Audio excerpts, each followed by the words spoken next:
ఇది నేను సమాచార హక్కు చట్టంలో ఈ కోకాపేట్లో సర్వే నంబర్ 239, 240లో మైనింగ్ కోసం ఎవరికైనా భూములు కేటాయించారా అని నేనే అడిగాను.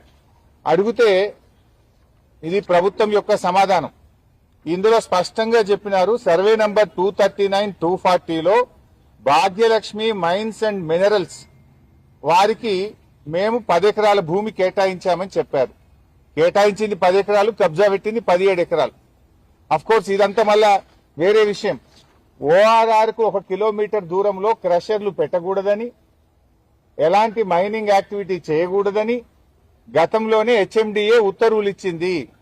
ఇది ఓఆర్ఆర్ కు కిలోమీటర్ లోపలే ఉన్నా నీ అల్లుడికి అప్పచెప్పినవు. ఇది నువ్వు ఈ భాగ్యలక్ష్మి మైన్స్ అండ్ మినరల్స్ వెనుక ఎవరున్నారు? దీని వెనుక నీ అల్లుడి మనుషులు దీని వెనుక ఉన్నారు.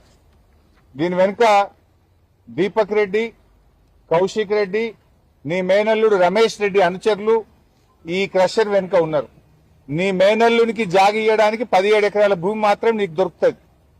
కానీ శారదాపీఠం ప్రజలకు ఇలా హిందూ ధర్మాన్ని ప్రచారం చేసేటువంటి శారదాపీఠం, భక్తులకు వేదికగా ఉన్న ఈ శారదాపీఠమే నీకు కనబడ్డదా కూల్చడానికి? వాటర్ వర్క్స్ కట్టడానికి నీ అల్లుడికి ఇచ్చిన క్రషర్ భూమి పనికిరాదా? నీ అల్లుడి అనుయాయులకు 17 ఎకరాల భూమి ఇస్తావు, క్రషర్లు పెడతావు. ఈ పక్కన బిల్డర్లందరూ నా అల్లుడి దగ్గరనే కంకర కొనాలంటావు, నా అల్లుడి దగ్గర కొంటేనే మీకు అనుమతులు ఇస్తా అంటావు. అల్లుడికి ఇవ్వడానికి 17 ఎకరాలు దొరికింది, కానీ శారదాపీఠం 2 ఎకరాలు మాత్రం కూల్చడమేనా నీ పని? ఆడియచ్చు కదా 17 ఎకరాల్లో ఈ 2 ఎకరాలు ఎవరొద్దంటున్నారు? శారదాపీఠం 2 ఎకరాలే లాక్కోవాలనా? పీఠాన్ని కూల్చాలి, దేవాలయం కూల్చడమేనా నీ ధర్మం?